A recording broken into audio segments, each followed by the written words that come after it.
on differential equations. You would have attempted a bunch of problems by this time. All right. So the variations are simple. Let's try and get past these problems. Okay.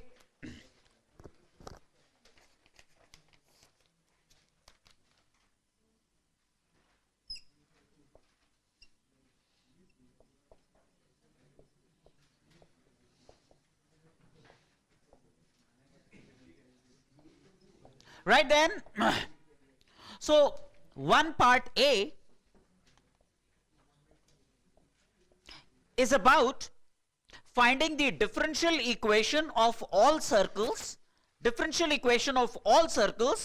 which pass through the origin and whose centers lie on the y-axis. Right? That means when I solve the differential equation, I get the family of circles that pass through the origin with their centers lying on the y-axis. Right? This is what I want to be able to do. So in a very general sense, x squared plus y squared plus 2fy equal to 0 is the family of circles passing through the origin, having its center at 0 comma minus f, that is a point on the y-axis, and f is looked upon as a parameter that is an arbitrary constant. This will be the required family of circles. Now, the solution to a certain differential equation will give me that family of should give me this family of circles. Now, this is the solution of a certain differential equation, and it has one arbitrary constant, which is f. That means the order of that differential equation must be 1. That means the order of that differential equation must be 1 because it has one arbitrary constant. So I need to find a differential equation connecting x, y and the derivatives by eliminating f. This is what we need to do, right? That's the whole issue. So on differentiating with respect to x, 2x plus 2y dy dx plus 2f dy dx is 0. Yes or no?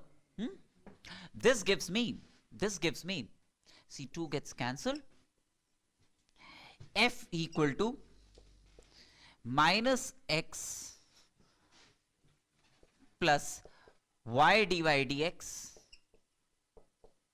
by dy dx. Yes or no? This is what I get. F equal to minus x plus y dy dx by dy dx is f, right? Which I can plug into this and get the required differential equation. Yes or no? I can just plug into this the value of f and I would get the required differential equation. Very clearly, it's going to be of order 1. Can I wipe this off? You need to simplify this further because dy dx will appear in the denominator, so multiply it throughout by dy dx, etc. Clear? You might want to. Sorry? Okay, not issue. Eventually it will come with respect to y. Eventually this will become, if you realize, if I divide this by this, minus x dx dy plus y is what this will become. See, minus x dx dy plus y. So you can plug in f equal to minus x dx dy plus y. Very true. Very true. Right. Let's get into the next problem.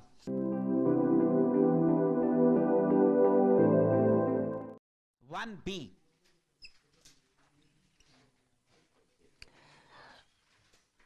Y is a e power 3x plus b e power 5x, where a and b are arbitrary constants. This is the solution to a certain differential equation, right? A and b are two arbitrary constants, so what must be the order of that differential equation? 2, right? What is it that I want to do? I want to eliminate a and b and connect the derivatives, right? Do you realize that the differential equation would be d minus 3 into d minus 5 acting on y equal to 0? Do you realize this must be the differential equation? No, didn't realize this, right? You know what you did?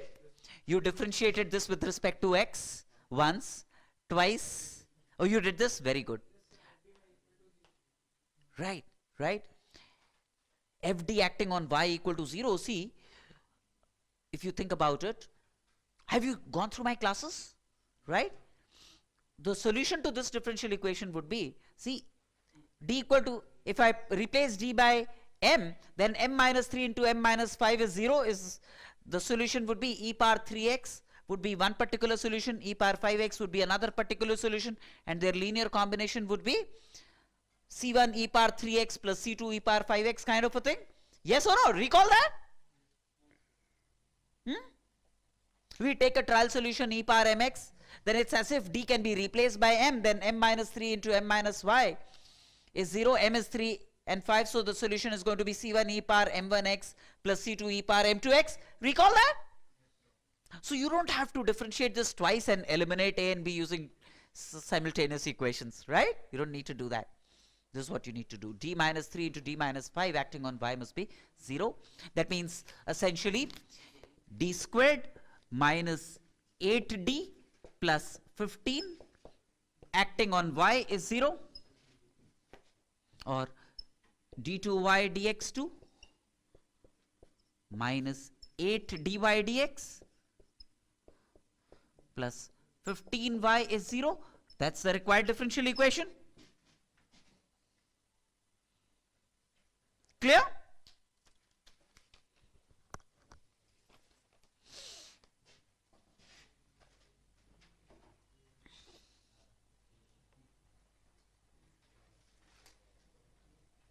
Right? So if there was again, you know, a e power 3x, b e power 5x, c e power 8x, then the differential equation d minus 3, d minus 5, d minus 8 acting on y equal to 0. That will be of order 3. D cube would come in. Right?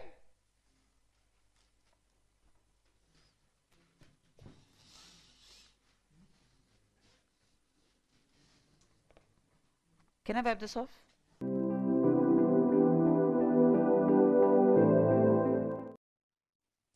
F and G are two solutions to this differential equation. That means A d2f dx2 plus x squared df dx plus f is e power x, right?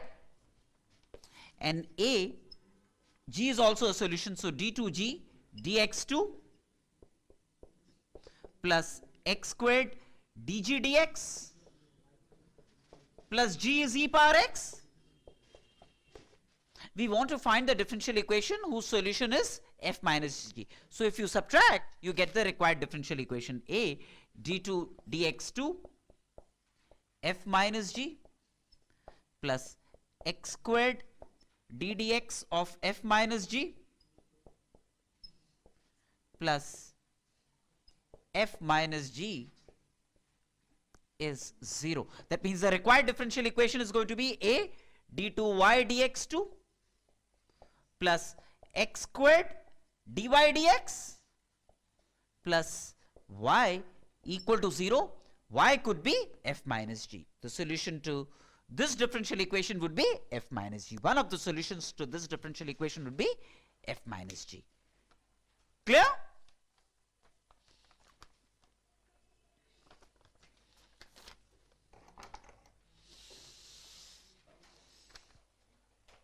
All's good?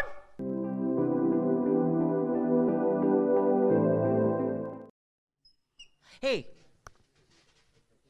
again, if fd acting on y is 0, if fd, you know, fd is an operator in D, acting on y is 0, and when I plug in fm, replace d by m, and if I solve this, and if one of the solutions of m turns out to be alpha plus I beta, then there is going to be a solution m2 which is alpha minus I beta also, because complex roots occur in pairs. Then part of the larger solution would be c1 e power m1x plus c2 e power m2x would be part of the bigger solution, right? Which could have been written as c1 e power alpha plus, so I could have taken alpha x common,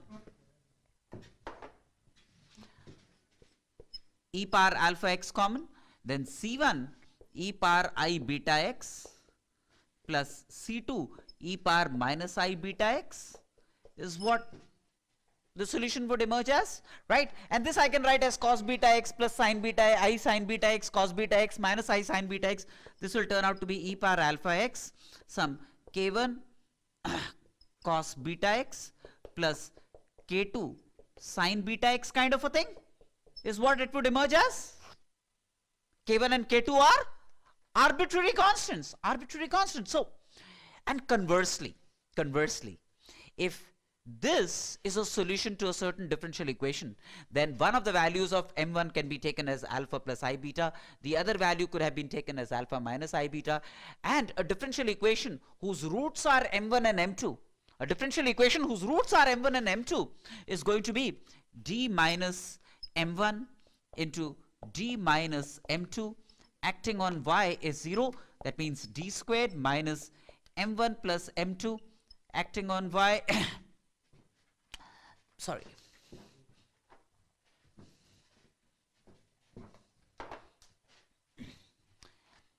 d squared minus d into m1 plus m2 plus m1 m2 acting on y is 0 would be the required differential equation. Yes or no? Right? Now, shall we proceed? So the next problem is about this only.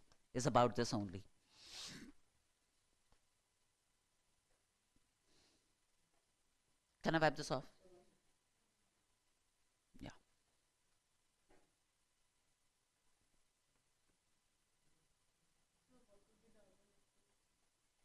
I'll tell you the other method, which will be very ugly, but let me first do this and then I'll tell you the other method also.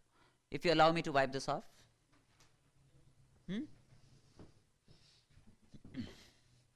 So, now we have the solution to a certain differential equation.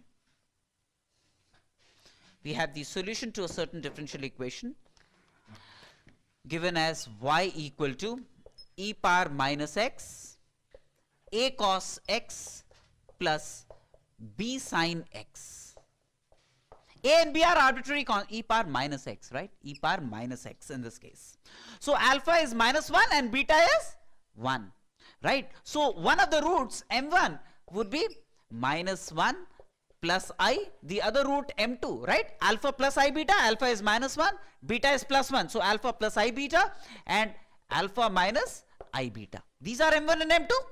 So the differential equation whose solution is this is going to be d minus, or rather d squared minus d into m1 plus m2 plus m1 m2 acting on y is 0 would be the required differential equation, right? So which is like d squared minus m1 plus m2, as you can see, is minus 2. So this will become plus 2d plus m1 m2 would be 2, right? Acting on y is 0. That's a required differential equation, which is like d2y dx2 plus 2 dy dx plus 2y is 0. That's a required differential equation. Yes or no? Now you're saying the other method, right? I'll tell you the other method also. But this is the best thing to do. The other method is brute force. Brute force will always work in real life also, right? Can I wipe this off?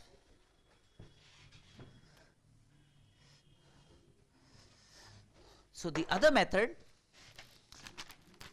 differentiate with respect to x once. It has to be of order 2, realize. You get one relationship that connects a and b and dy dx. Differentiate one more time d2y dx2. You get another relationship connecting a, b and this. Now eliminate a and b from these two equations and plug into this. Eliminate A and B from these two equations and plug into this. You will get the required differential equation. It will get horrendous, isn't it?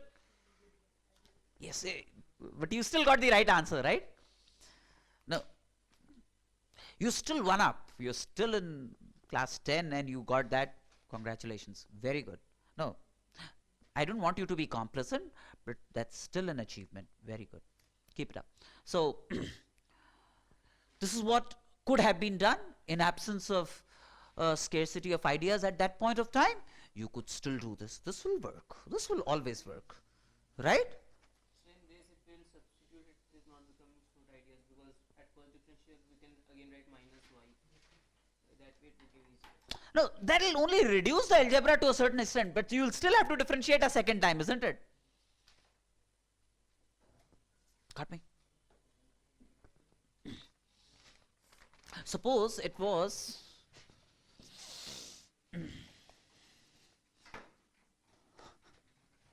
suppose the differential equation was the solution to the differential equation was as follows.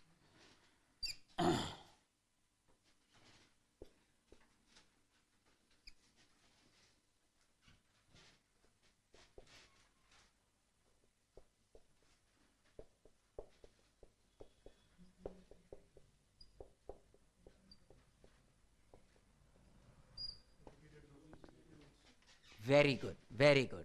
In this case, the roots are repeated. Same alpha plus I beta repeated twice. Alpha minus I beta repeated twice. So, we got what? Some d squared plus 2d plus 2 whole squared acting on y equal to 0. That would be the required differential, which would be of order 4, because now there are 4 arbitrary constants. Right?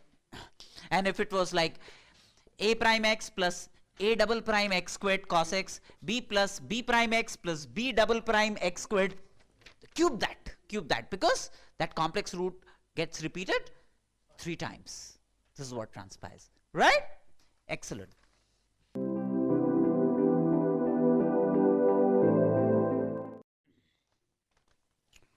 So then we have d2y dx2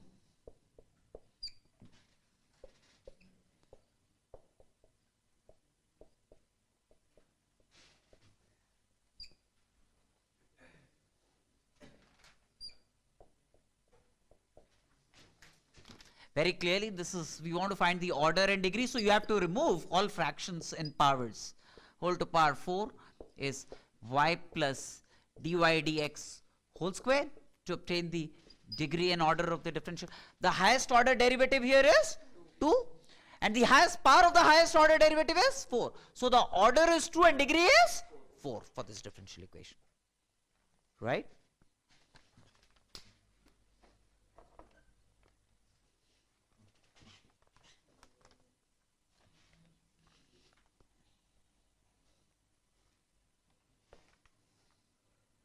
Clear?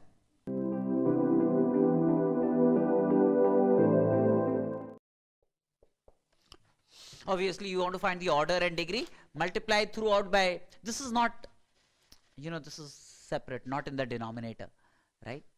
So you multiply by d3y dx, just to avoid confusion, let me write it separately. It appears as if it's in the denominator. This is plus d3y dx3 equals x squared minus 1. So if you multiply by this d3y dx3, then very clearly order will be 3 and degree will be 2, because d3y dx3 whole squared will come here, right? Order 3 and degree 2.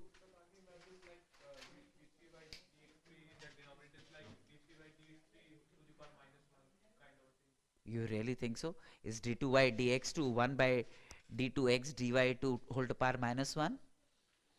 dy dx is dx dy whole to power minus 1, but not d2y dx2. That is not 1 by d2x dy2 whole to power minus 1. No, that's not true.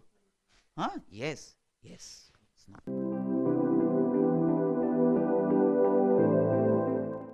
Y is a cos alpha x plus b sin alpha x. A and b are arbitrary constants. In this case, See, it is e power 0x, etc. So alpha plus I beta is 0 plus I alpha here, right? So m1 is plus I alpha, m2 is minus I alpha, yes or no? m1 here is plus I alpha, m2 is minus I alpha. So the required differential equation is going to be d minus m1 into d minus m2.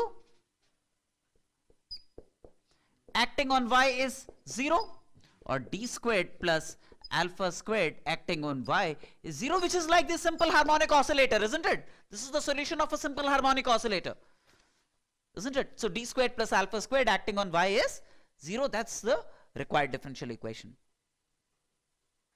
So Meg, you have a question on this? No?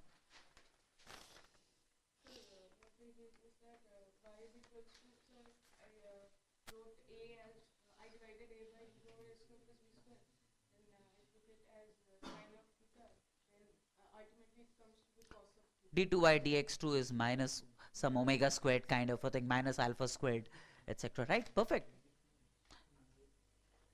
Actually, I would have done nothing. For something like this, it's a known format. I would have readily written d squared plus alpha squared acting on y is 0, because I know this is a simple harmonic oscillator. I would have actually done nothing. But this is just to explain why that's the case in light of the concept that we've learned in differential equations. But you're right, perfect.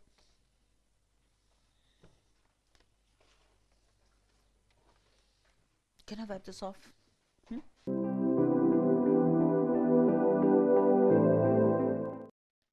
H. There is a family of curves c into y plus c whole to power 2 is x cubed. C is an arbitrary constant. That's why it's a family of curves. And I want to find the differential equation whose solution is this. It must be a differential equation of order 1. One arbitrary constant. So, right? So I need to eliminate c and bring in the derivatives. That is what I need to do. So if I differentiate it one time, 2c into y plus c dy dx is 3x squared, right?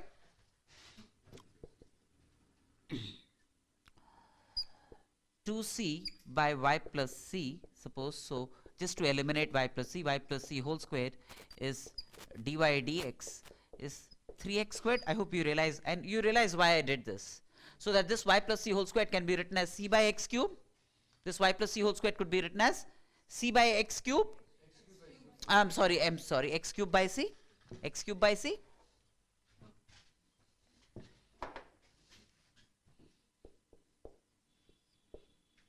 X cube by c, c will get cancelled. So that gives me x by 3, 2x by 3 dy dx is y plus c. Is y plus c? Okay.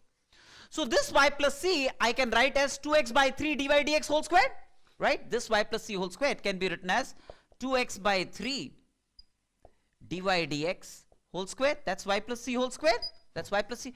And c is this minus y. 2x by 3 dy dx minus y. That's equal to x cube.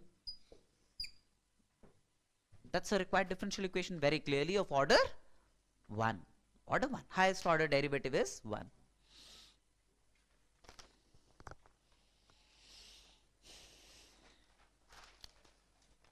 Two x by 3. So true. True, right?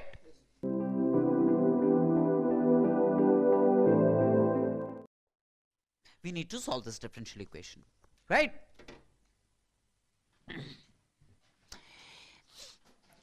X dx plus y dy, see, would be half of dx squared plus y squared, and this sine square can get clubbed with that, yes or no?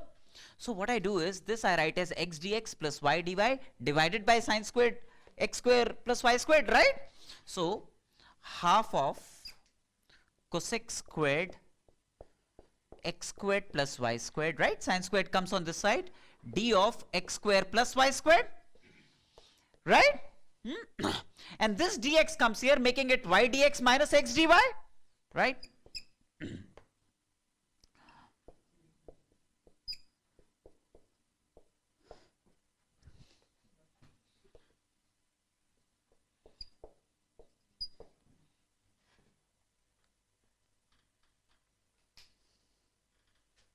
Yes or no?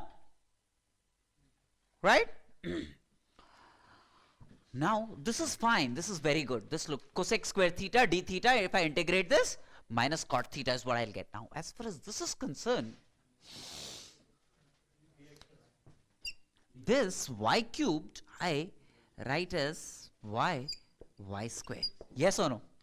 Because now this will become d of x by y, and this will be x by y, right? So this would be x by y d of x by y. Now when I integrate this, this will become minus half cot of x square plus y squared equals x by y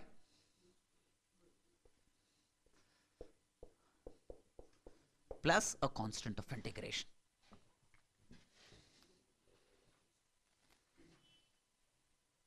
Right? That's a solution to this differential equation.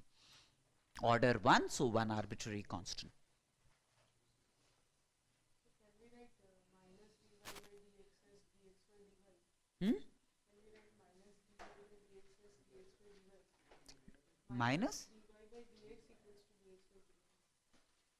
Minus dy by dx. Minus dy by dx as?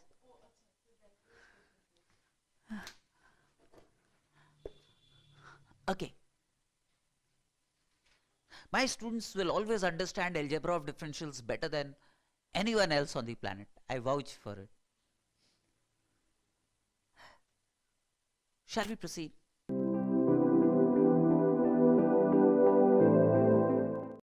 Problem number J. There is family of curves xy equal to c. This is not one curve. C is an arbitrary constant, so there is a myriad curves of this kind, xy equal to c. So for various values of c, you get different rectangular hyperbolas. PV equal to constant. For different values of constant, you get isotherms at different temperatures, right? Isn't it? So it's that way only. So this is family of curves. Now, when I say find the family of orthogonal curves, find the family of orthogonal curves, then those curves would intersect these curves normally, perpendicularly. That means what appears to be a tangent to this curve will be a normal to that curve. That's when two curves are orthogonal, right? The tangent to one will become a normal to the other. That's when they are referred to as orthogonal curves. Now, let me first find out the differential equation for this family. Very simple. If I differentiate with respect to y or x, I get the required differential equation. So let me differentiate with respect to x. Y plus x dy dx is 0. That means for this curve,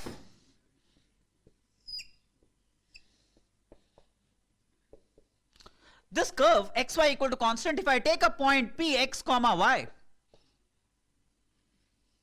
then dy dx at x comma y would be minus y by x for this curve.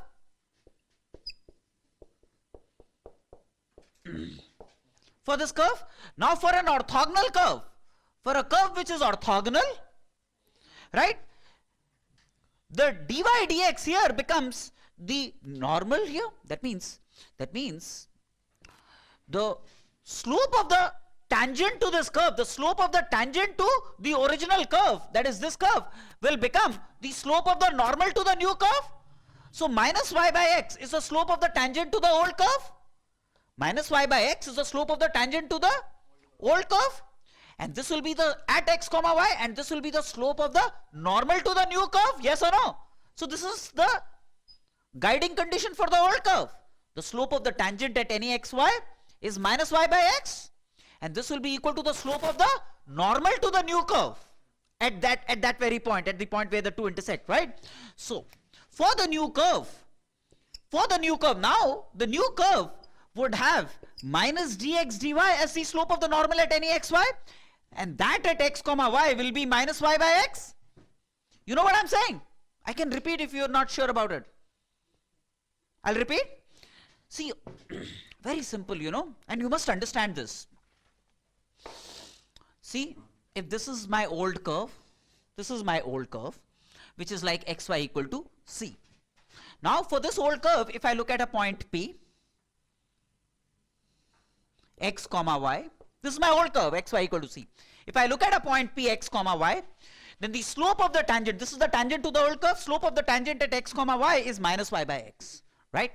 Now, suppose this is my new curve, which is the orthogonal curve, which is an orthogonal curve, right? Now, this tangent, the slope of the tangent, what appeared to be the tangent to the old curve is now a normal to the new curve. That means if I look upon this as the normal to this curve, if this curve is y equal to fx, then the slope of this would be minus dx dy for the new curve. Slope of the normal is minus dx dy, and that will be the same as the slope of the tangent to the old curve. So minus dx dy would be minus y by x. Yes or no? That will be the governing differential equation for the orthogonal curves, right? Which is like x dx minus y dy is 0. On integrating, you get x squared minus y squared is c, where c is an arbitrary constant. C is not a fixed number, so don't think this c and this c are different. They are arbitrary. Both are arbitrary. So x squared minus y squared equal to c is family of orthogonal trajectories to this. So, you know, if you have a given curve, then all that you need to do is find the differential equation, replace the dy dx by minus dx dy to get the orthogonal trajectory. Replace the dy dx by minus dx dy to get the orthogonal trajectory. This is all that you need to do. You know what I'm saying? So in this, if you had replaced dy dx by minus dx dy, then the solution to that differential equation would be the family of orthogonal curves to the given set of curves. Clear?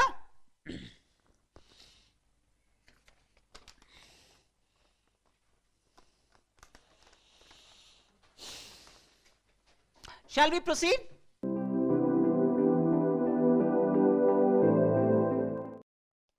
We have a differential equation x dy y squared e power xy plus e power x by y equals y dx e power x by y minus y squared e power xy. Let me just check. X dy y squared e power xy plus e power xy is y dx e power x by y minus y squared e power xy. We need to solve this differential equation. Okay. Okay. E power xy and e power x by y I filter out, I sieve out separately, right? So I collect terms that contain e power xy and terms that contain e power x by y. Two kinds of entities that appear in this expression. So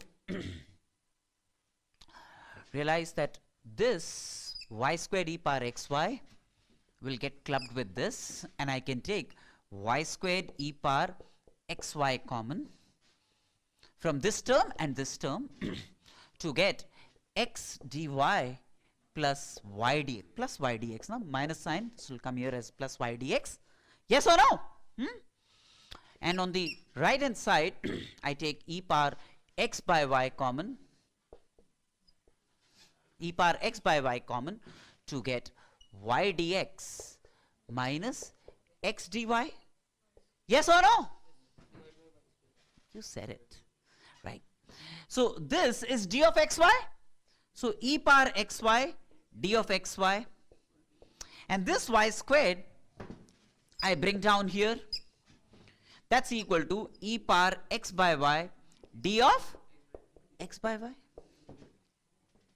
And now I integrate, perform the last rights on this to get e power xy equals e power x by y plus c. Right?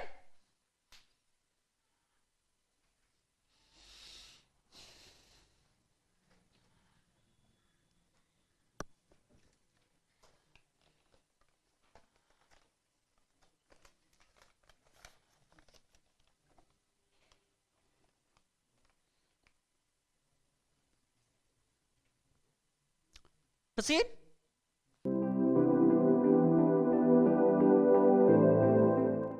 dy dx is x plus y whole square divided by x plus 2 into y minus 2.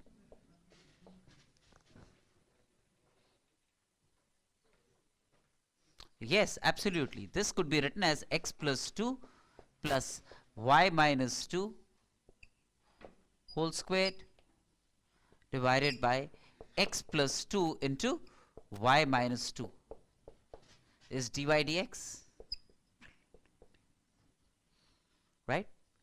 Transformation. Put capital X is x plus 2. Put capital Y is y minus 2. So then d capital X is d small x, d capital Y is d small y. So dy dx can be written as d capital Y dx is capital X plus capital Y whole square divided by capital XY. You can solve this differential equation, right? How? Y equal to Vx. Y equal to Vx will work, right? Homogeneous form. So I skip this, right, at this point?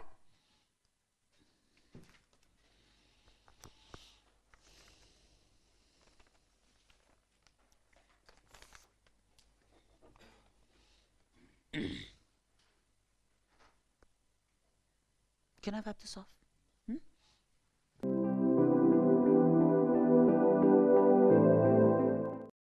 A and B are fixed constants. A and B are fixed constants. They are not arbitrary constants. They will not determine the order of the differential equation. But lambda is a parameter. That means lambda is an arbitrary constant. So A and B are fixed constants. That will not determine the order of the differential equation. But the arbitrary constants will. Lambda, there is only one arbitrary constant. So the order of the differential equation is 1. Right? To obtain the differential equation, I need to eliminate lambda. This is what I need to do. And that's a fairly simple job.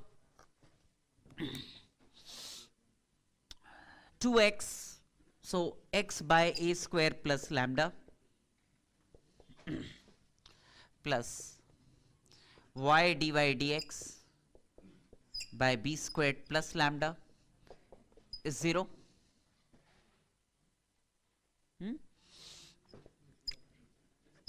To eliminate a squared plus lambda by x is minus of b squared plus lambda by y dy dx. Right? Yes or no?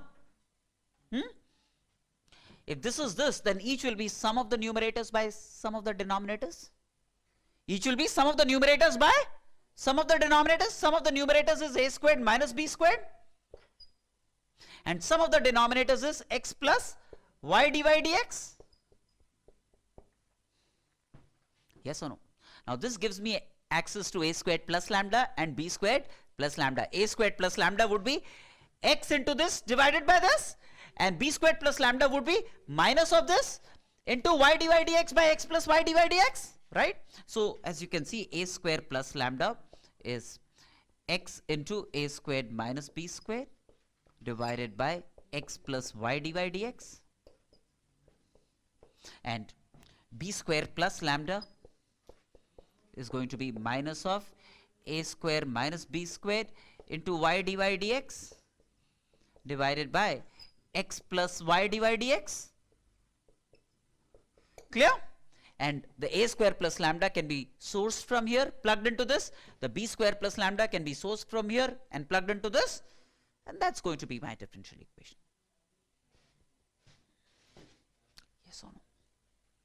Right?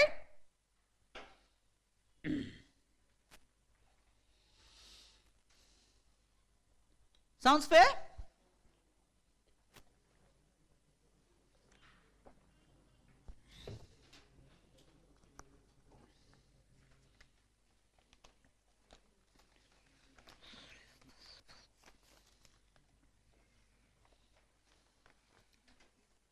How many of you got all problems right till this point?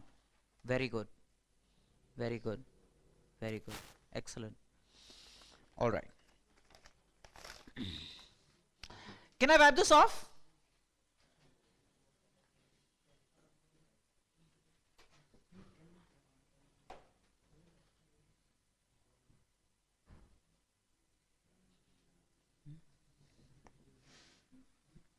Actually, if lambda is a parameter, then this is what is referred to as family of confocal conics. Confocal conics. This is confocal conics. Don't have to bother too much about it, but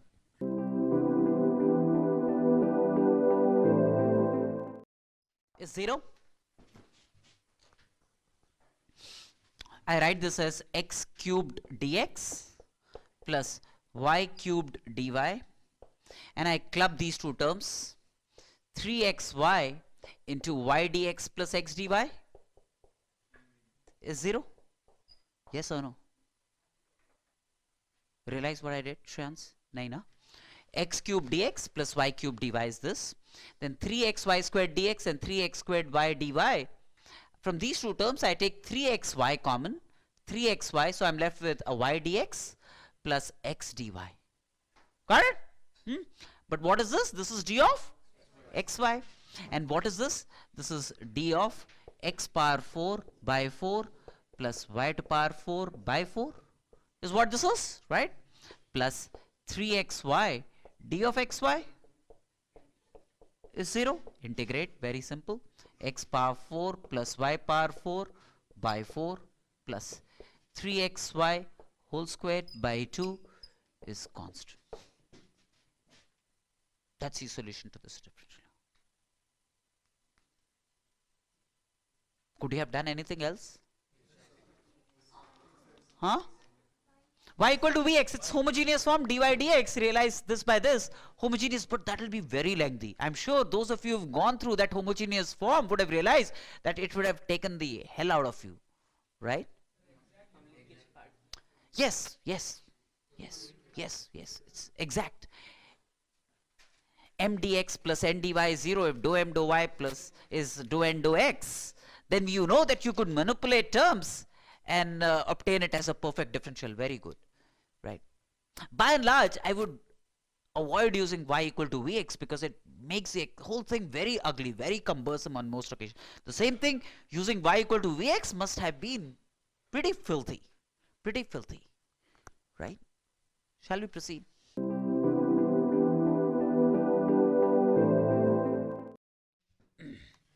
X square minus ay dx minus ax minus y square dy is 0.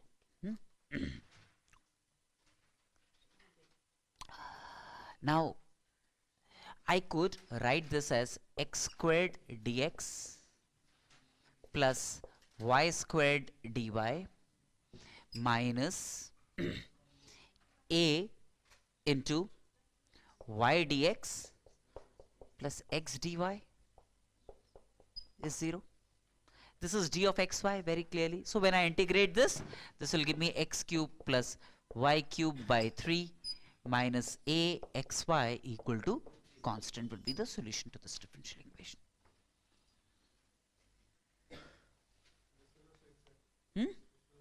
Exact. It's exact. It's exact. Right.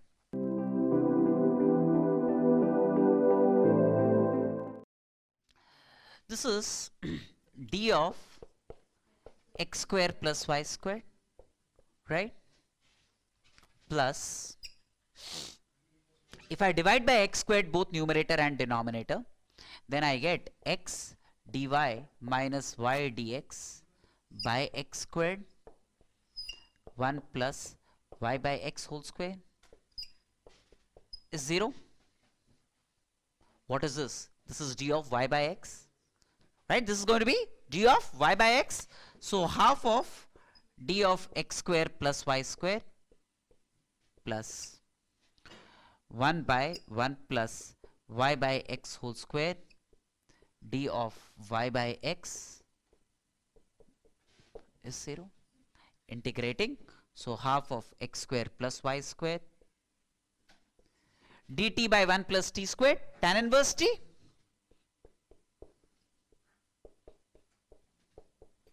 equal to constant. Right?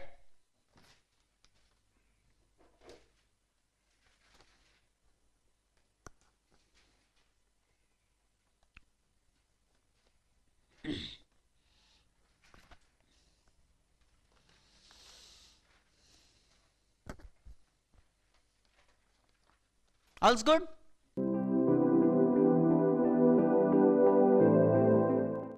Right?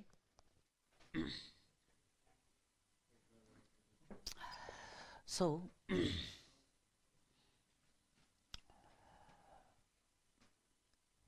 I want to be able to take, say, this e power x by y dx minus x by y dy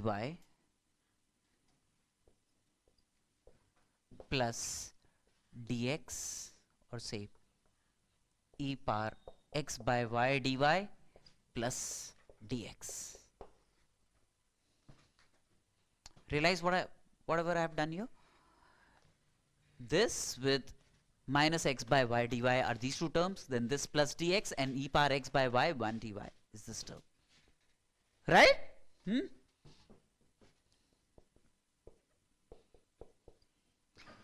Y dx minus x dy by y. That's this. Huh?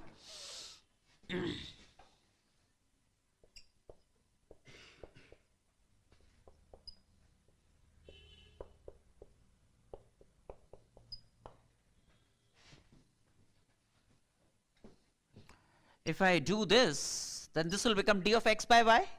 If I multiply by y, this will become d of x by y. So y e power x by y d of x by y plus e power x by y dy plus dx is 0.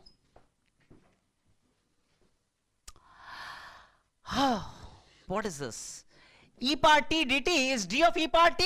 E power t dt is d of e power t. So this will become y d of e power x by y plus e power x by y dy plus dx is 0. Do you see sense here? Derivative of first function into second function plus derivative of second function into first function will be the product of the derivatives. Yes or no? Will be derivative of the product? Will be derivative of the product. So this and this would be d of y e power x by y plus dx is 0. How about it? Do you all see sense in this? On integrating, you get y e power x by y plus x is constancy.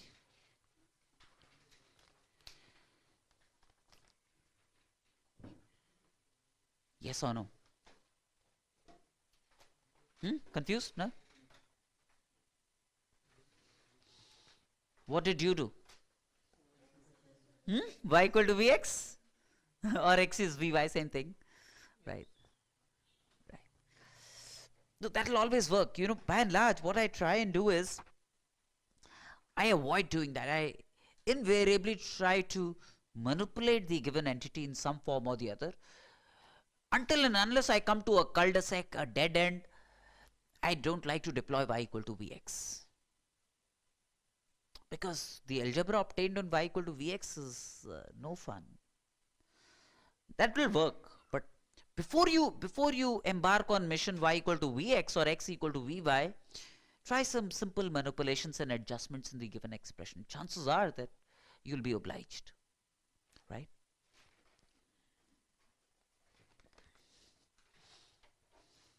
Shall we proceed?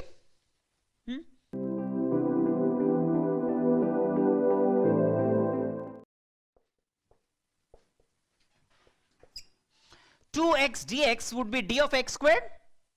So y into d of x squared minus x squared dy is 0.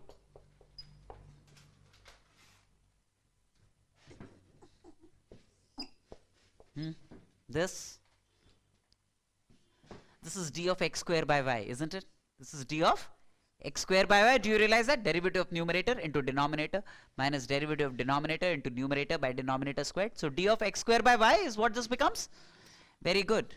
So e power x dx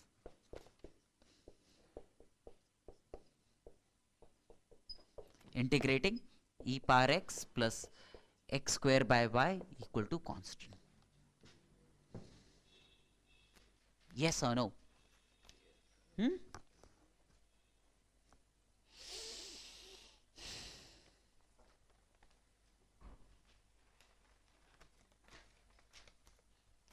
What did you do? Huh? Barnali, huh?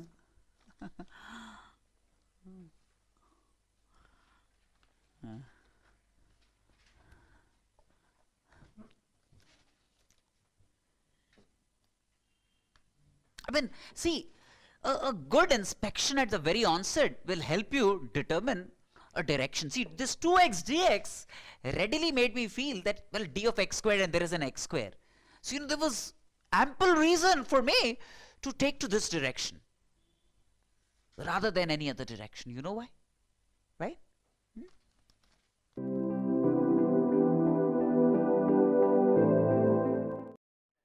I have no reason to think otherwise here. X dy minus y dx, I divide by x squared plus 2x dx is 0. A quick look will reveal that this is what one should do, and this is d of y by x plus d of x squared is 0. Or this would give me y by x plus x squared equal to constant.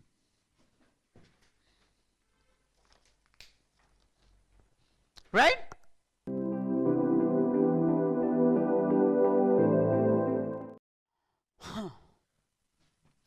X squared plus y squared, x squared plus y squared. It's okay to combine the two. X squared plus y squared dx minus 2 dy and then plus x dx plus y dy is 0. Divide by x squared plus y squared, because this is half of dx squared plus y squared, right? And this is d of x minus 2y. This is d of x minus 2y plus half of d x squared plus y squared divided by x squared plus y squared equal to 0. And then the solution is going to be x minus 2y plus half log, right? Half log equal to constant. That's the solution to this differential equation.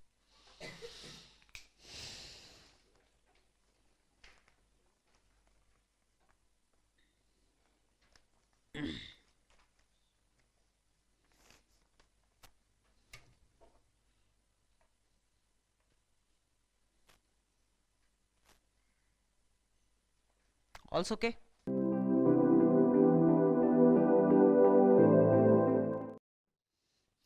Y dx plus x dy. See, this into this, 1 into x dy is d of xy. And then I take xy common from this and this term.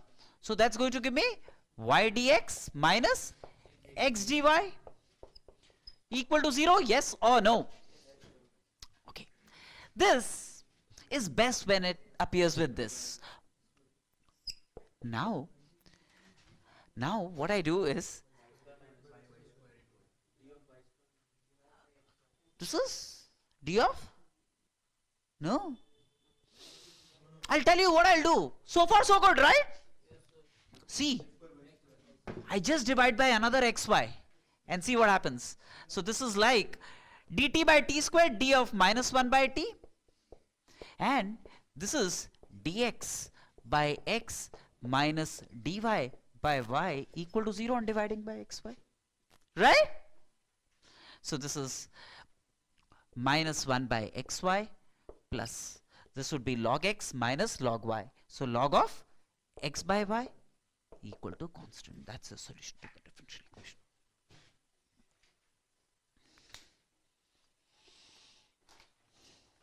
Right?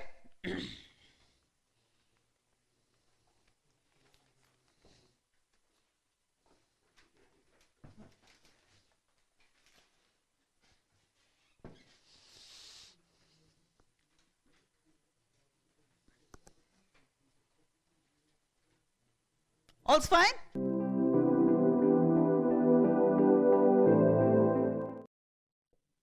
dy dx plus y into 1 by 1 plus x squared is e power tan inverse x by 1 plus x squared. What form is this? Linear. Linear form. Y e dy dx plus py is qx. Y e power integral p dx. This is p. Integral of this will be tan inverse x. Right? So y e power tan inverse x is integral. Copy paste this. E power tan inverse x plus e power into tan. So e power 2 tan inverse x. 1 by 1 plus x squared dx is d of tan inverse x. E power 2t dt is e power 2t by 2. Right? I'll leave it at this point. I hope you realize whatever I did here.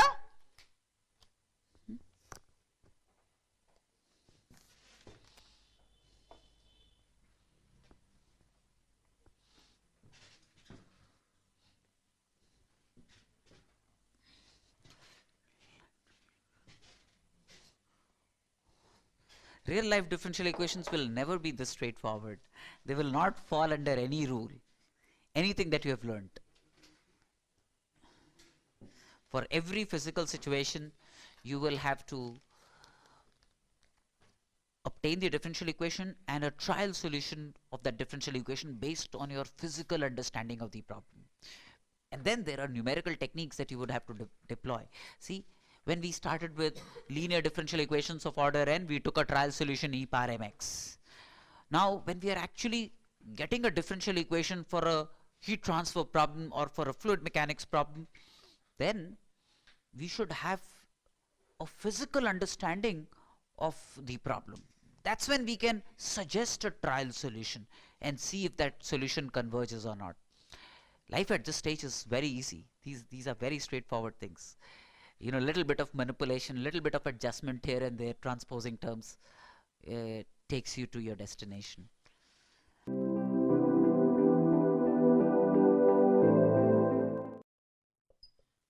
Hey, what do you do here? Huh? No, I won't do that. It'll work, but I won't do that. Anything else that you can suggest? It's good, nothing wrong about it. X plus y plus 1 or x plus y. You said it. Yes. See, dx dy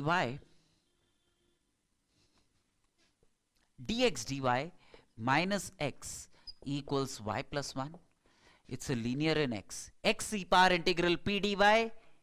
P is minus 1, q is y plus 1. Integral p dy now you'll have to use, isn't it? So the solution to this would be x e power integral minus 1 with respect to y would be minus y is integral e power minus y into y plus 1 dy. And this you can integrate. E power minus y you can integrate using parts. E power minus y into y can be integrated by parts very easily. You know how to integrate this. Absolute fx plus f dash x. Absolute y plus y minus 1. Very true. Right? Linear in x. So sometimes, you know, they like to give you things of this sort. You know, you might be looking for a linear in y. You know, dy dx is 1 by x plus y plus 1. X plus y plus 1 equal to t or x plus y equal to t will work unconditionally. That will work for this problem. But, you know, with a little tweaking of the expression, dx dy, you should check that. You know, they give you things of this sort. It may not be a linear in y, but could be a linear in x, as you can see here, right? It's a very routinely occurring thing in examinations.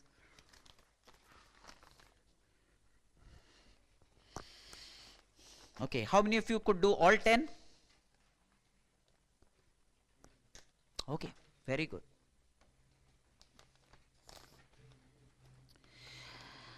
Smart class, smart bunch of people. Can I wipe this off?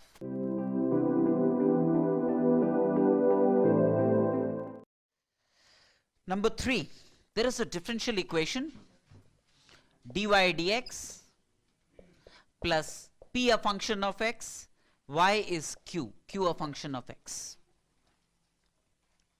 There are two particular solutions of this given equation, u and v. U and v are two particular solutions to this.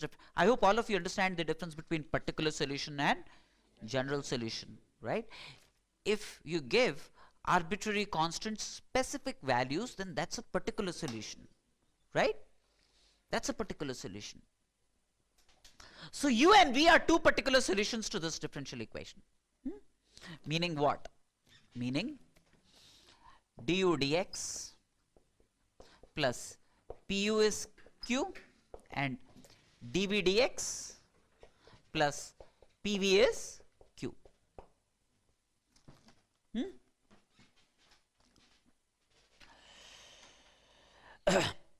Find the general solution of this equation in terms of u and v. Find the general solution of this equation in terms of u and v. Okay.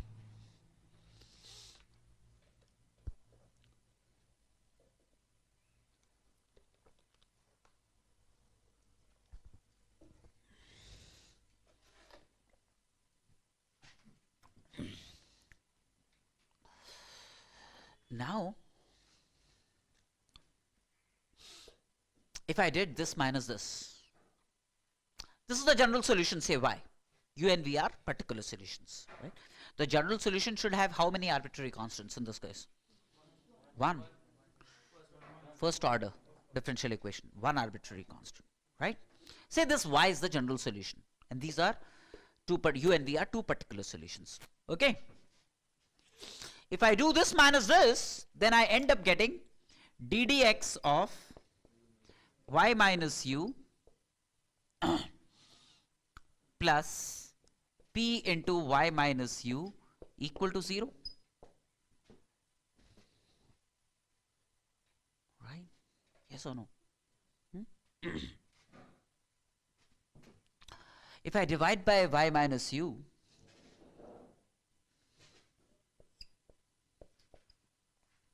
then this would, dt by t would be d log t. D log t, yes or no? dt by t is going to be d log t.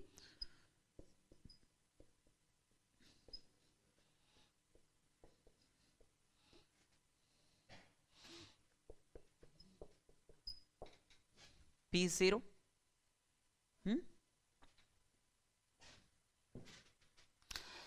Same way, instead of subtract, say let me call it 1, 2 and 3. So when I do like a 1 minus 2, I get this. And if I do a 2 minus 3, so this is out of 1 minus 2, right? If I do a 2 minus 3, then exactly the same way, ddx of log u minus v plus p is 0. This is what I get by doing a 2 minus 3, equation 2 minus equation 3, right? And then let me call this a and let me call this b. Now if I do a minus b, then I get ddx of log y minus u by u minus v, ddx of log y minus u by u minus v equal to 0 is what I get. That means this must be, log of this must be constant. If log of this is constant, then this must be constant. That means arbitrary constant y minus u by u minus v, the solution to this is c, or y equals u plus c into u minus v, which is 1 plus c into u minus c into v. 1 plus c into u minus c into v. Clear? That's the solution. That's the general solution. C is an arbitrary constant. You know, you could have written the solution now as y equal to some alpha u plus beta v, where alpha is 1 plus c and beta is minus c. They are not arbitrary constants. They are dependent constants. So actually effectively only one constant, because alpha plus beta, as you can see, is 1. Alpha plus beta, as you can see, is 1, isn't it? 1 plus c minus c is 1. That's a general solution. The general solution is alpha u plus beta x, where alpha plus beta is 1. Any values of alpha beta could be used where alpha plus beta is 1. Yes or no?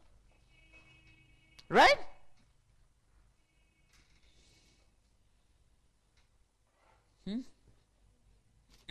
Now what's the next part? Okay, so we did part 2 also. Part 3. Now wx is a third particular solution. Now how many particular solutions you can have? Infinity, doesn't it? Because you can assign infinite values to the arbitrary constant and infinity of particular solutions. Now wx is a third particular solution to this equation. That means for c equal to some c1, y will be some w. Y will be some w. For c is an arbitrary constant. But for a particular value of c, y will be a particular solution w. Y will be a particular solution w. So w minus u by u minus v would be some constant c1. Fixed constant. This is not an arbitrary constant. This is a fixed constant. Now, which means v minus u by w minus u must be a constant, isn't it? V minus u divided by w minus u must be minus 1 by c1, which is also a constant. So the given expression vx minus ux by wx minus ux will be some fixed constant, will be a constant. Wx be any third solution, particular solution, right? Clear?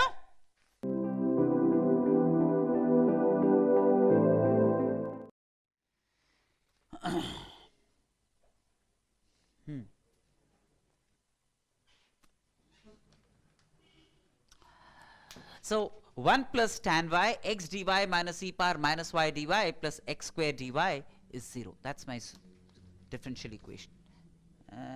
X dx.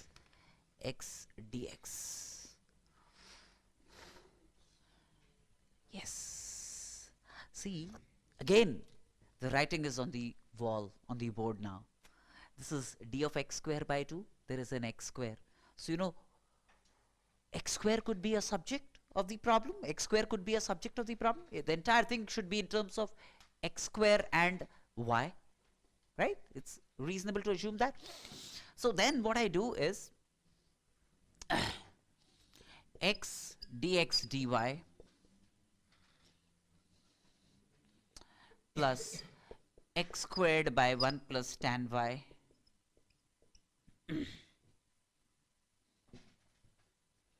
equals e power minus y. Yes or no? Dx dy, sorry. You know what I did here? I divided by dy, so this will become dx dy e power minus y x square, right? And then I divided by 1 plus tan y. So x square by 1 plus tan y, and this e power minus y into this, when divided by 1 plus tan y, will simply give me e power minus y transposed on the other side. Do you all subscribe to this? Excellent. So this is like d of x squared by dy plus 2 by 1 plus tan y x squared is 2 e power minus y. A linear in x square, right? P is this, Q is this. So e power p dy would be the integrating factor, right? Yes or no? Right? Do you all understand this form? So then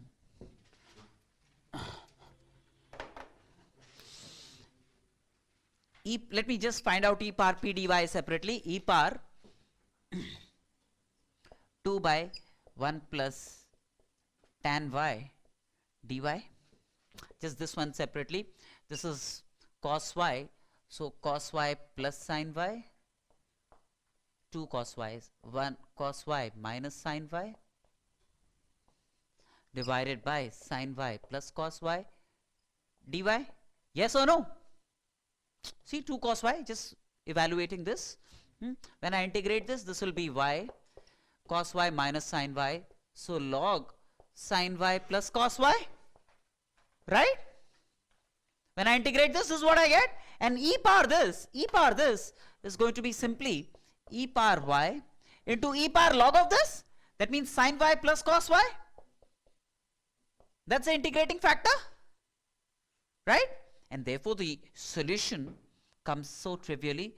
X square e power y sin y plus cos y is integral 2 e power minus y, 2 e power minus y into this e power y into sin y plus cos y dy. That's the solution to this differential equation. There we go. So easy to handle. No?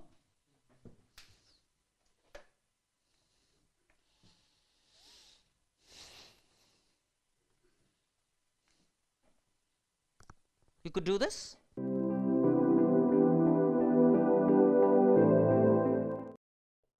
Whole square. X dy plus y dx, yeah, d of xy into 1 plus ln xy. So I bring it here. 1 plus ln xy whole square is x dx. Yes or no? This is 1 plus ln z whole squared dz is x dx. Easy to integrate this? Integrated by parts? Yes or no? So if I integrate this by parts, I differentiate this but integrate 1. Right? So this is 2z into 1 plus ln z. I'm sorry. I'm so sorry. Z into 1 plus ln z whole squared, right? Minus integral z into 1 plus ln z by z dz. That's equal to x square by 2. Right? And this is easy to integrate. This will be z. This would be z ln z minus z. Integral log z is z ln z minus z. Integrate by parts. All done. Where z is xy.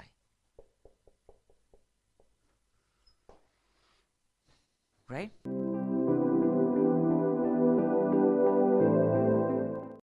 This is sin xy dxy, right?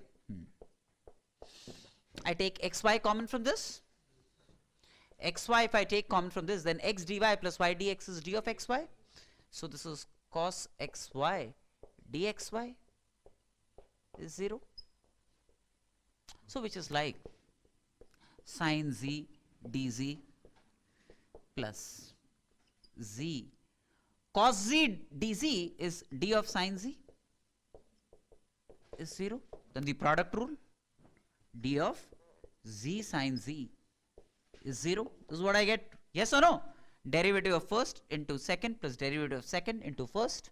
D of z sin z is 0, or z sin z is constant, where z is xy. Where z is xy.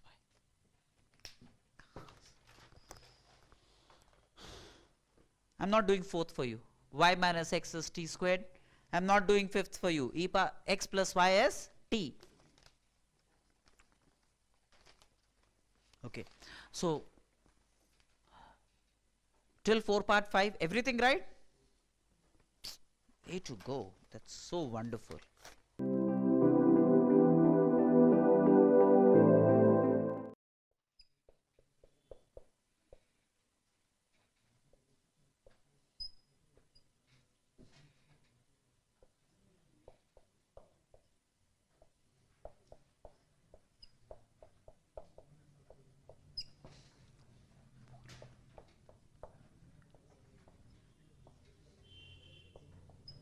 is 0.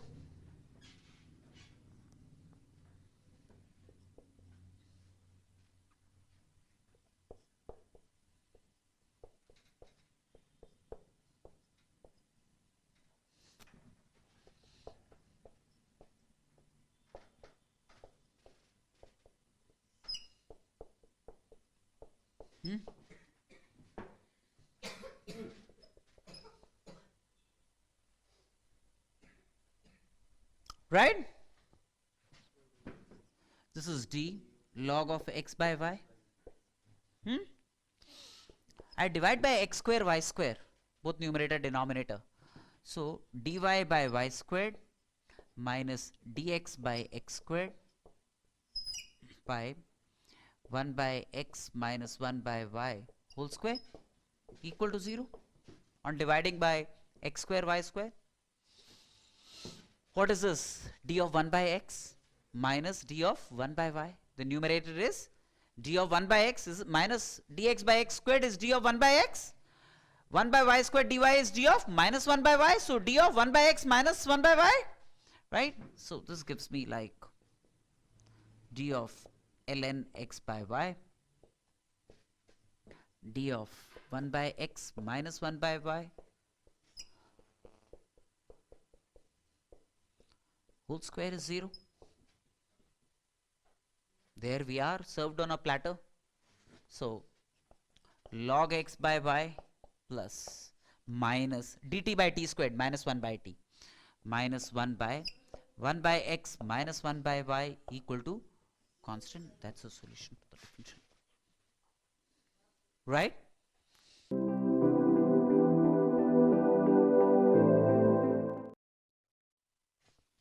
Little inspection.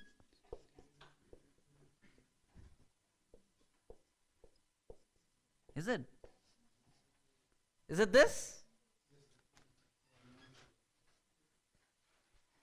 This is derivative of dy dx into x plus dy dx into derivative of x.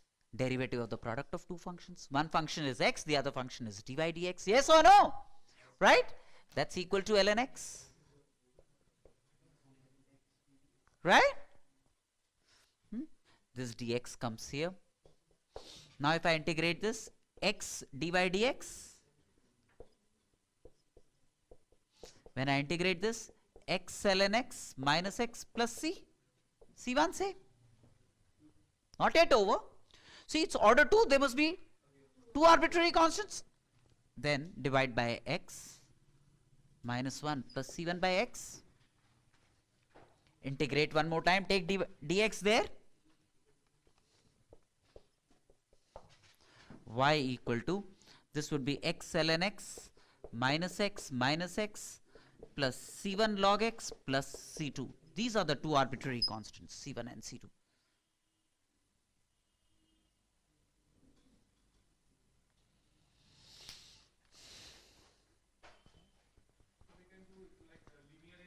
Yes, it's a linear in dy dx also. No harm doing that. Perfect. It's a linear in dy dx.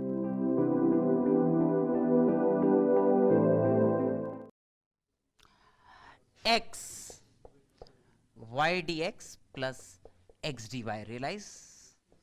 Realize this? And then y cube with y cube. So y cubed into x dy minus y dx. So far so good. Right?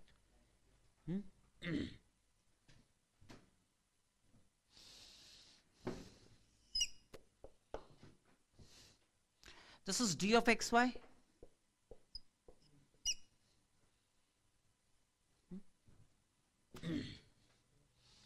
Equals y cubed x dy minus y dx by, if I multiply by x squared into x. Right. Divide by x square y squared. So now if I divide by x square y squared, I'll have a remark to make here. On dividing by x squared y squared, this will be y by x, this will become y by x. This will be d of y by x. And of course now minus 1 by xy is y by x whole squared by 2 plus c. I have a small remark here. Once you finish copying this, I'll tell you. You know, right now you readily figured out that y cubed x when divided by x square y squared would give me y by x, etc., and you know everything will be in place. In a pressure situation, you sometimes may not be able to figure out what you should be able to divide with so that you know these things fall in place. Realistically, I'll tell you, then one thing will work. In this case, inspection work. Sometimes even in this case, you know, you may just be clogged, may not be able to take the next step. Essentially, what is it that you want to do? You want to write, see, this is y by x and this is xy. So the two subjects are xy and y by x, right? What you want to do is you want to write y cubed x as sum in terms of xy to power alpha into y by x to power beta. This is what you want to do. You want to write y cubed x in terms of xy and y by x. So it will be some xy to power alpha, y by x to power beta. Now in this case he readily figured out that beta must be 0 and etc. etc. No, sorry. So now how do you figure this out? How do you figure this out? All that you need to do is, so if you can write y cubed x as xy to power alpha and y by x to power beta, then y by x to power beta will come here and this xy to power alpha will come down there, yes or no? And then you can perform the last rights on this because now the variables have got conveniently filtered out, sieved out, right? So if this is identical to this, equate powers of x and y on both sides to get two simple equations in alpha and beta. In this case, power of x is 1 here, power of x is alpha minus beta there, right? Power of y is 3 here, alpha plus beta is 3 there. Alpha equal to 2 and beta equal to 1. Yes or no? Right? So if inspection didn't occur to you, you could write this in terms of the two subjects xy to power alpha and y by x to power beta and equate the powers of x and y to solve. So in this case alpha turns out to be 2, beta turns out to be 1. So you could have written this y cubed x as xy whole squared into y by x to power beta, which is 1. Which is what this would happen eventually, isn't it? Right? This could have been done.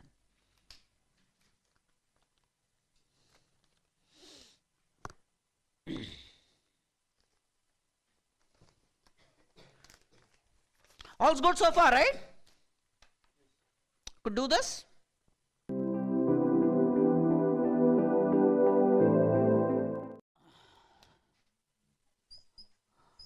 Six. Here we have a curve y equal to fx.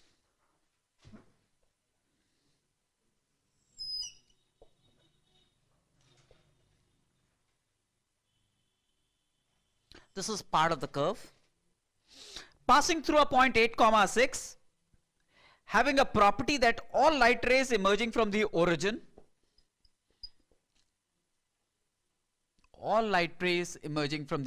incident ray, after getting reflected from the mirror become parallel to the x-axis. After getting reflected from the mirror become parallel to the x-axis.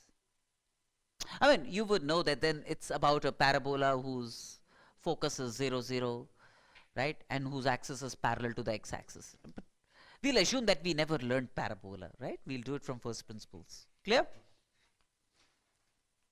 So this curve is also known to pass through 8, 6, and we want to be able to find the equation of this curve.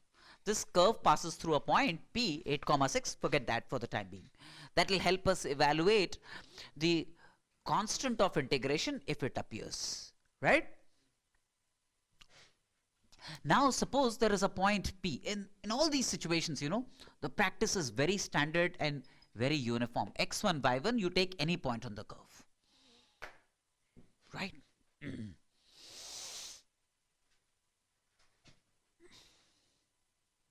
This is a normal to the curve at this point. This is a normal at x comma y. X1 comma Y1.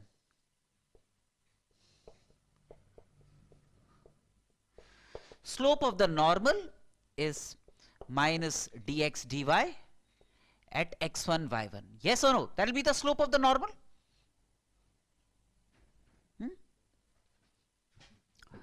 This is angle of incidence theta. This is the normal at the point of incidence. This is angle of reflection theta. Right? Clear? Now this is parallel to this. So if this angle is theta, then this must be theta. Right?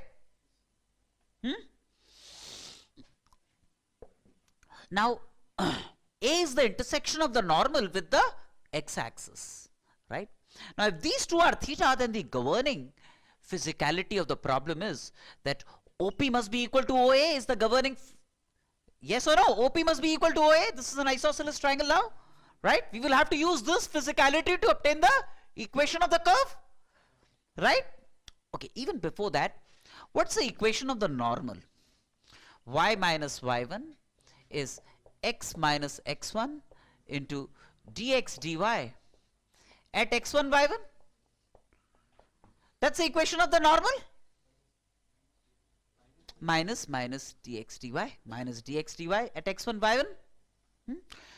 To find A, what would you do?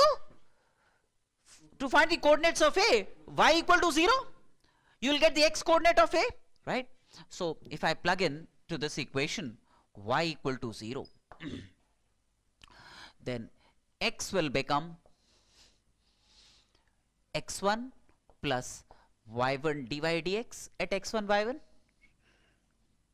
Yes or no? I hope you realize whatever I have done here.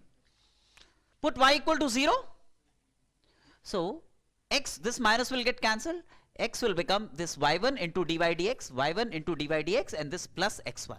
That will be y of A. Yes or no? So coordinates of A would be the intersection with the x-axis is going to be x1 plus y1 dy dx dy. I'm sorry, dy dx at x1 y1 comma 0. These are the coordinates of A. Now we are geared. All that we need to use is OP equal to OA. What is OP? So we need to use the fact that OP is equal to OA. What is OP? OP is root x1 squared plus y1 squared. OP is root x1 squared plus y1 squared. And what is OA? What is OA?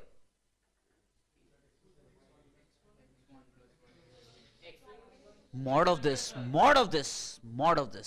because this could also have been a negative number. The physicality is OP equals OA.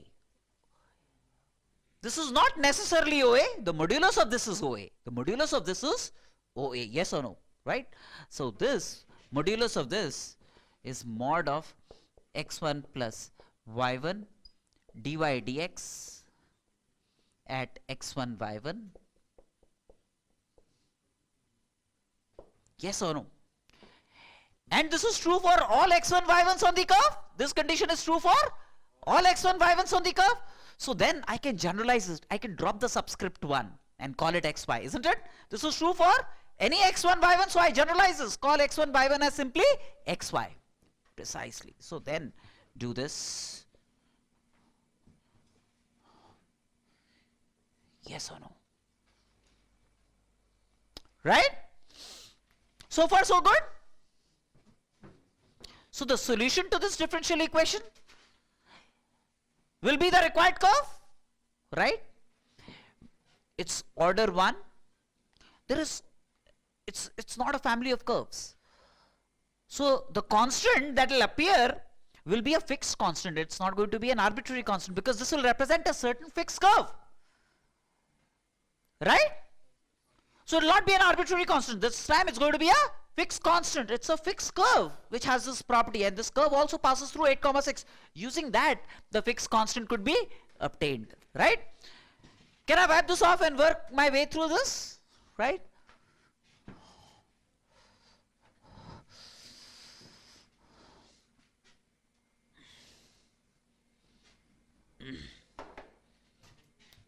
So x plus y dy dx equals, now if I strip the modulus sign, plus minus root x square plus y squared, there will be two such curves actually. There will be two such curves, right? X dx plus y dx is half of dx square plus y squared.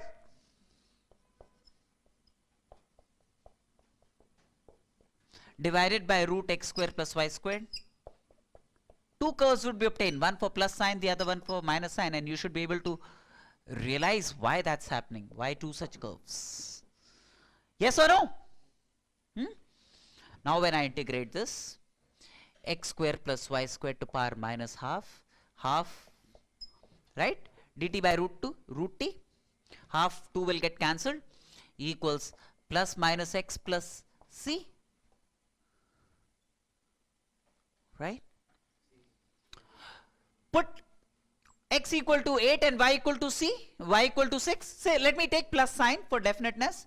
Root x square plus one of the curves, y squared is plus, say, let me take plus sign, plus x plus c. Put x equal to 8 and y equal to 6. So this will become 10. 10 minus 8, 2. C is 2. This curve passes through 10, 8 comma 6, right? Or 6 comma 8, what is it? 8 comma 6. So 10 minus 8, 2, that gives me C. So then now, does it look like a parabola at this stage? It will, don't worry. So C turns out to be 2 for one of the curves. So root x square plus y squared is x plus 2, square both sides. X square plus y squared is x squared plus 4x plus 4. Y squared is 4 into x plus 1. That's one of the curves of parabola, as you would realize, isn't it? And if you took the minus sign, you get another value of C for a point 8 comma 6, and you get the second parabola. Think about it, why there should be two parabolas from a parabolic perspective also.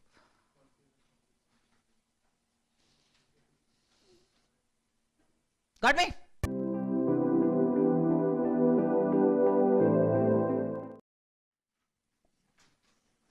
All right. Find the curves for which the portion of the y-axis cut off between the origin and the tangent varies as the cube of the abscissa at the point of contact. Okay.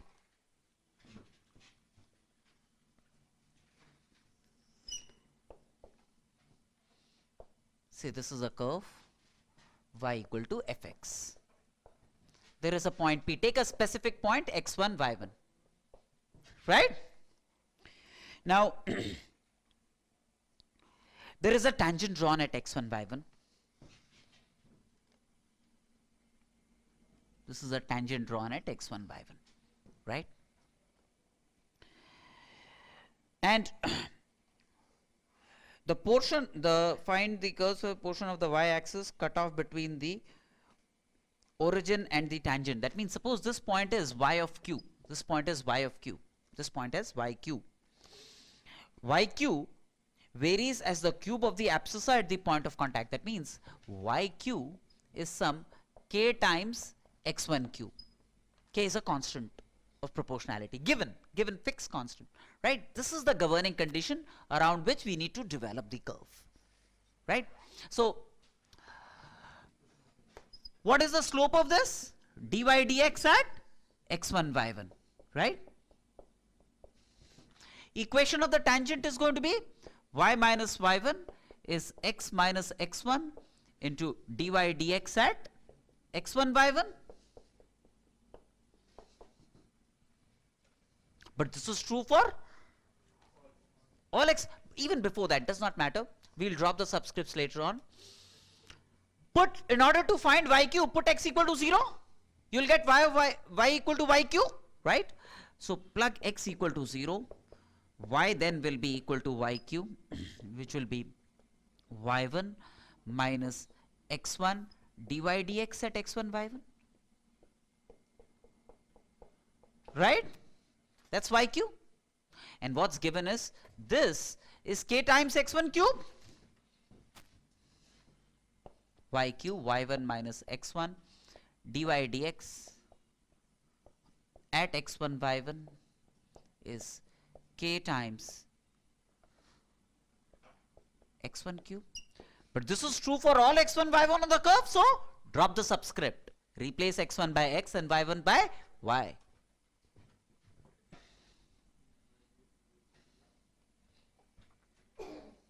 Right? Y dx minus x dy is kx cubed dx. Right? This I could have written as minus of x dy. You realize why I'm doing this? Right? Because I can bring an x square from here. That's why I did this. Divided by x squared is kx dx. And this would be d of y by x. Right?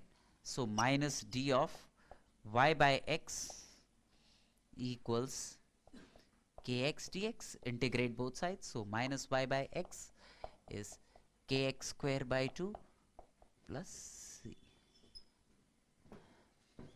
So if c is an arbitrary constant, it will give me family of curves with this property. Right? Since nothing specific is said about this curve passing, so it's going to be family of curves. Family of c is an arbitrary constant. The solution to this single order differential equation. You solved 6, 7 also? Oh, very good. Your answer matches with mine?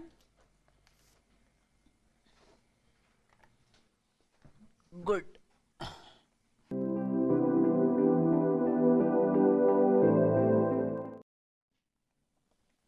Number 8.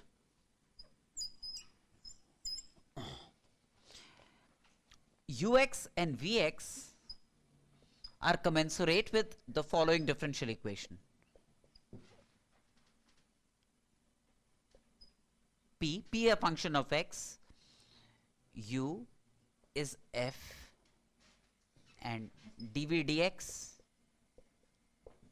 plus p v is g, where p f and g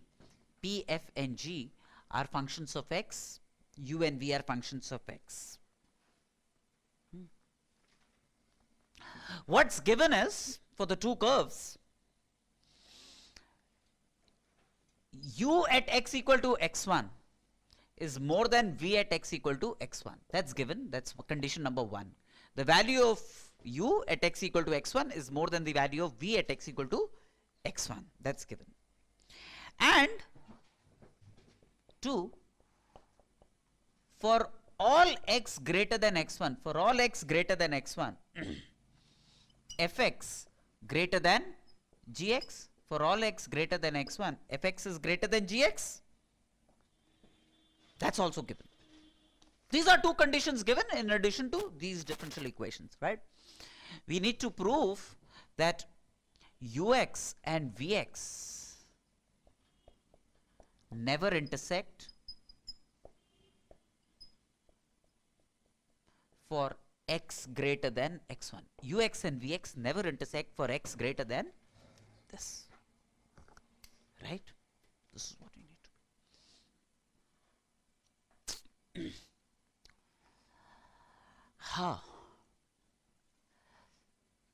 What's the integrating factor for this?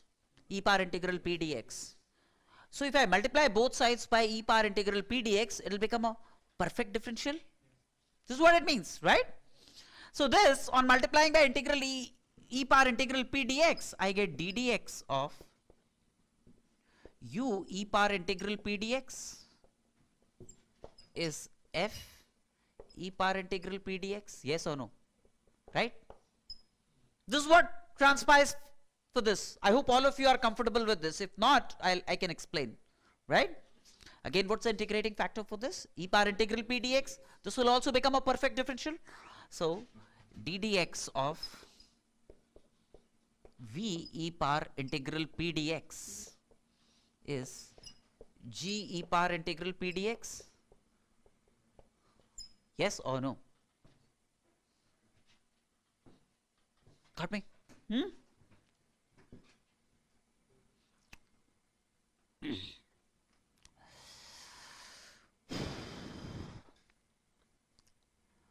Now, let me subtract. When I subtract these two, then I end up getting d dx of u minus v e power integral p dx equals f minus g e power integral p dx. What do you say? Right? Can I remove the clutter from here? Huh?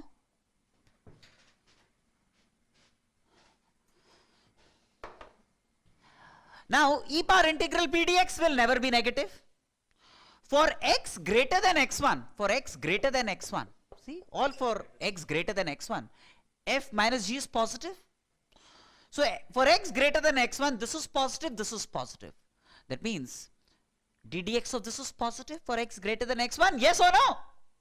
So, for x greater than x1, d dx of u minus v e power integral p dx is greater than 0. Meaning what? This is an increasing function of x. This is an increasing function of x. That means if I take q as u minus v e power integral p dx, then for x greater than x1, this is an increasing function of x. Yes or no? That means qx will always be greater than q of x1. If it's increasing, then qx will always be more than qx1, right? Which means q at any given x will be more than qx1. Qx1 is u at x1 minus v at x1, which is positive because it's given that u is more than v at x equal to x1. ux1 is greater than vx1, so this is positive, this anyways is positive. That means qx1 is positive. That means qx is positive for all x greater than x1. Qx is positive, this is positive. And this is always positive. That means u minus v must be positive for all x greater than x1. That means u minus v must be positive for all x greater than x1. That means u more than v for all x greater than x1. So if u is more than, is the graph of u equal to ux will be higher than the graph of v equal to vx. So where will they intersect? They won't intersect for x greater than x1, isn't it? Right?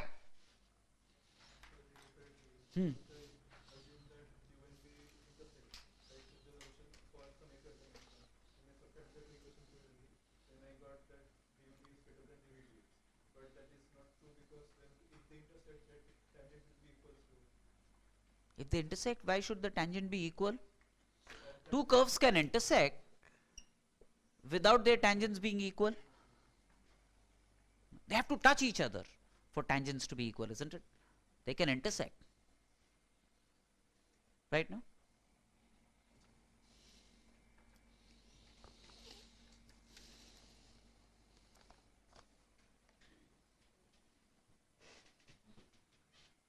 You did this right?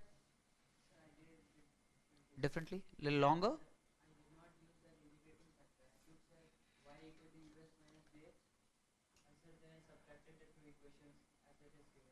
Uh-huh. Then sir, for all x greater than x1, f is greater than v sir. So sir, the RHS is positive, and sir that y, that is sir u minus v, Uh-huh. is negative for x greater than 0, x greater than x1. U greater than V, negative, okay. Because, no, F will be positive. Why negative? Will be positive. Then sir, I got a contradiction that RHS is positive and RHS is positive. I can see RHS is positive anyways, F minus G. And for x greater than x1, nothing can be said very definitely about the left hand side by subtracting. Check it out once again. Huh?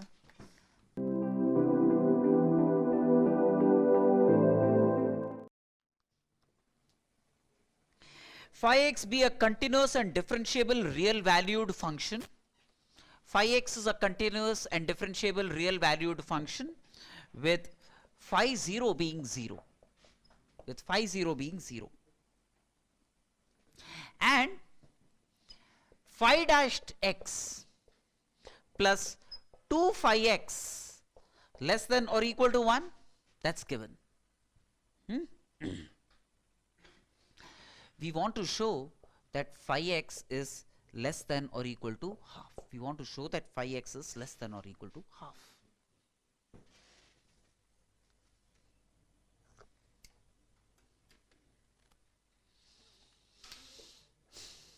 Okay, inspection. No rocket science. Tell me, what should I multiply it with so that this becomes a perfect derivative? E power 2x. Very good.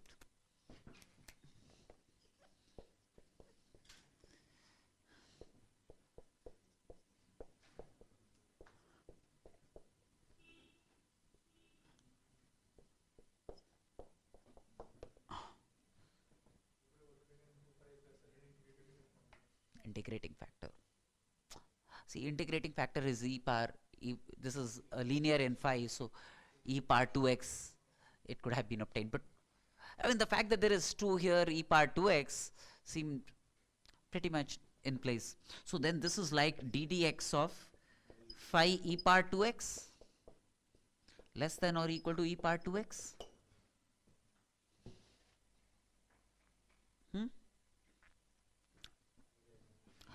Taking dx on this side.